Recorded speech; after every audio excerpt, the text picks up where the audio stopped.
आपल्याला online gaming माहीत आहे आणि ऑनलाईन गेमिंगवर सरकारने GST लावलेला होता. आता ऑनलाईन गेमिंग हा व्यवसाय आहे का आणि त्याच्यावर GST लावता येईल का? तर जेव्हा शासनाने GST लावला त्याच्या विरुद्ध सर्वोच्च न्यायालयामध्ये माननीय सर्वोच्च न्यायालयामध्ये याचिका दाखल करण्यात आलेली होती आणि जे ऑनलाईन गेमिंगवर सरकारने GST लावलेला आहे तो रद्द करावा अशी त्या याचिकेमध्ये मागणी होती आणि त्याबद्दल माननीय सर्वोच्च न्यायालयाने महत्त्वपूर्ण असा निर्णय दिलेला आहे आणि असं म्हटलेलं आहे की ऑनलाईन गेमिंगवर जे GST लावलेलं आहे ते सट्टेबाजी आणि जुगार यामध्येच ऑनलाईन गेम हे जे आहे ते येत असल्यामुळं जे GST लावलेला आहे तो कायदेशीर आहे असा महत्त्वाचा निर्णय जो आहे तो जस्टिस JB पारदीवाला आणि जस्टिस R महादेवन यांच्या बेंचने हा न्याय निर्णय दिलेला आहे आणि त्याच्यामध्ये माननीय सर्वोच्च न्यायालयाने अशी टिप्पणी केलेली आहे की ऑनलाईन गेमची जी ॲक्टिव्हिटी आहे ती ॲक्शनेबल क्लेममध्ये येते आणि ॲक्शनेबल क्लेममध्ये येत असल्यामुळं त्याच्यावर दाव लावला जातो, संभावित त्याच्यावर इनाम जो आहे तो मिळू शकतो आणि त्याच्यामध्ये इनामाची फॅन्टसी जी आहे ती समाविष्ट आहे आणि त्याच्यामुळं सट्टेबाजी आणि जुगार ज्याच्यामध्ये रकमेची देणं घेणं हे होत असल्यामुळं ते नियंत्रित केलं जात असल्यामुळं रकमेचं देणं घेणं तर ते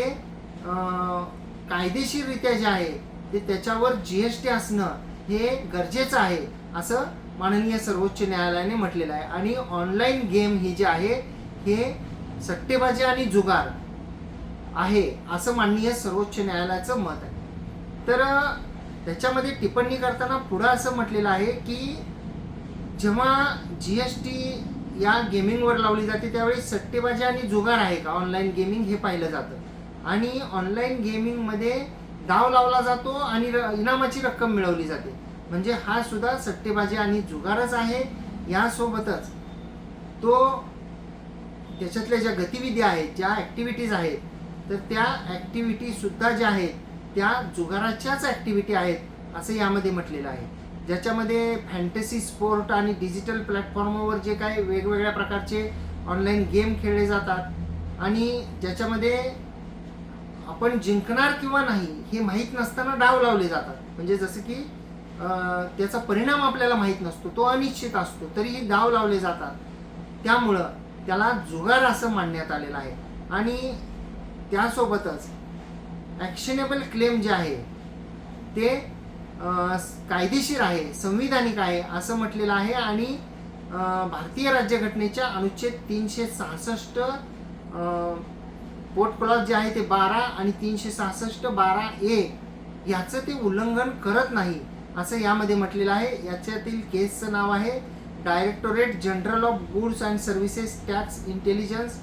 HQS वर्सेस